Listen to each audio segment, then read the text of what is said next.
Well, it's Money Monday. Lots of you have sent in questions regarding your finances. And so, Pat, this first one is from Robert, who says, against my better judgment, last year I bought a timeshare in Aruba for $6,000. We still owe about $4,000, and the maintenance fees are already going up. Is there any way to get rid of this timeshare without losing too much money? I must have gotten sunstroke that day to buy it. Well, you'd better ask the Lord for a miracle to get you free from that sunstroke. You know, it's not that much money. I hate to belittle $6,000, but it isn't the end of the world. One way you can alleviate it is to put it up for rent. You can take your timeshare and put it available. There are columns in various newspapers that handle timeshares, and it's recommended that if Aruba is the place where it's located, then put an advertisement where people come. And so people kind of like Aruba. So you can say, well, I've got a timeshare at Aruba. Wouldn't you like to have February the 25th? And maybe you can rent it. Beyond that, you might be able to mold it in with your regular mortgage and cut the interest rates down or something. But it's just one of those things. Too bad. The people who make money on timeshares are the developers, not the people who buy timeshares. Yeah. All right. This is Manson, who says, before the end of the year, I want to make a number of charitable donations. I plan on selling a number of stocks and then dividing the cash amount between the recipients. It's better and simpler. It's better and simpler to do it this way than give each charity the actual stock, right? Wrong.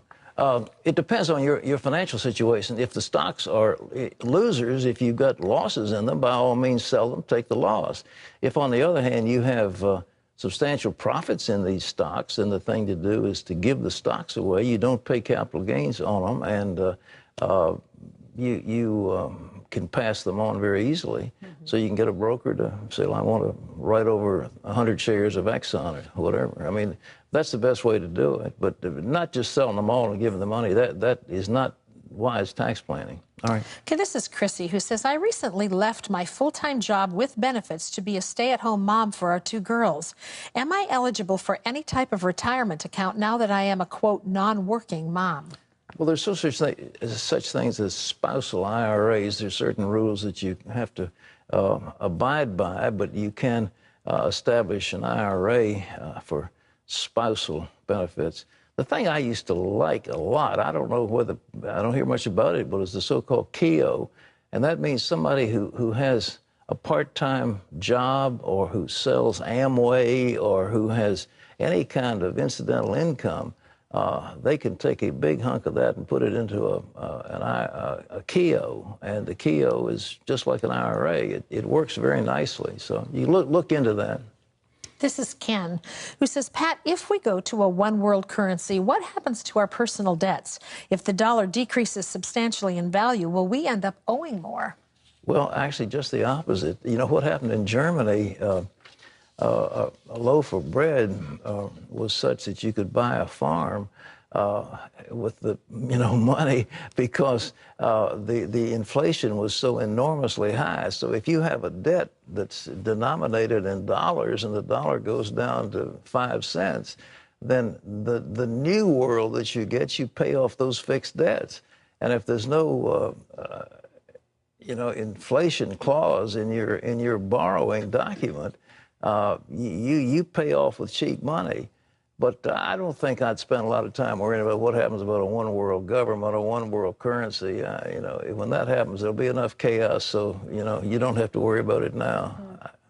I don't think it's going to happen, but it could. What? You don't think it's going to happen? Not a one-world currency right now. No, I don't think so. Okay, this is Elizabeth, who says, Dear Pat, my husband is 55 and we have IRAs for retirement. Our daughter just finished 18 months of college using $40,000 of our cash savings. In order for her to finish her elementary education degree over the next 3 years, we would need to take out $75,000 in both student and parent loans. To cut costs, she's living at home and commuting. Given the current state of our economy, would you advise us to go ahead with the loans? Elizabeth, I don't know enough about your finances, but I just hate to get indebted to get somebody trained to be an educator. They don't pay those people much money, and it's very hard to get those loans paid off. If she's going to be a lawyer. Huh? What do they do? Well, what they do is they look for student grants, look for work opportunities, and to try to pay that off in cash. But the last thing you want to do is drain your savings for your retirement to set your child up to get an education degree. I just don't think it's wise. But I'm sure that, you know, there's states that have programs for teachers. They want teachers. Teachers are very valuable. And so they're programs. So you need to explore the programs where they can get some state help, federal help. The cost of education is unbelievable nowadays. It's incredible. But I mean, you go to a state college, state teachers college, or whatever the state college is, they'll cut the cost down so you don't have to go to some pricey private school. Mm-hmm. Right. This is Jeff, who says, our neighbor's dog had puppies recently, which will be available for good homes by Christmas. I've always wanted to surprise our kids with a puppy under the tree on Christmas morning. The neighbor's giving me a reduced price on the pup since we're friends. I've never had a dog, but this sounds like a good opportunity. Any advice? If you've never had a dog, you don't know what an opportunity is. I tell you, they'll chew up your furniture, they'll soil your rugs, they'll yap at night and keep you up. When you travel, you've got to put them with the vet. They have to have distemper shots, and they have to have rabies shots, and they have to have all kinds of other shots. And the expenses are tremendous. So it's like having a baby. Just make sure you understand it.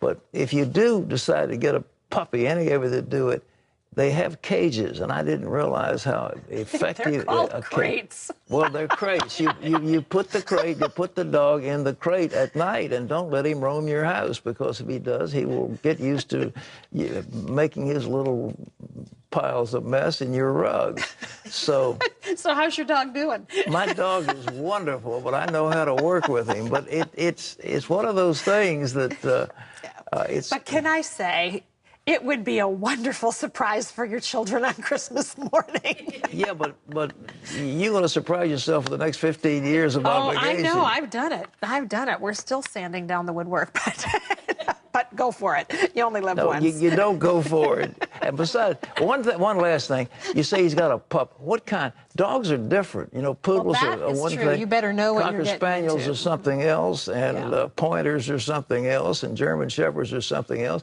They all have different characteristics. They have different personality traits, and you'd better find out just the fact that he's a pup. When they grow up, look for the word mellow in the description of personality.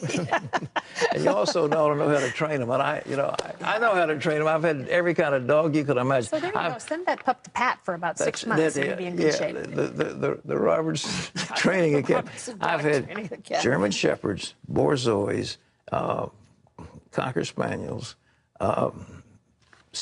Irish setters. Wow. Of course, pointers. I'm trying to think what else. Every miniature poodles, medium poodles, standard poodles, yeah. And what else have I had? I don't know, but you've done a list there. I've had several Dobermans. Wow. Oh, I had the greatest Doberman. But I trained him, you know. Now, just know the practicality, but listen to the joy in his voice as he talks about these various dogs that he's had. You, too, can have this joy.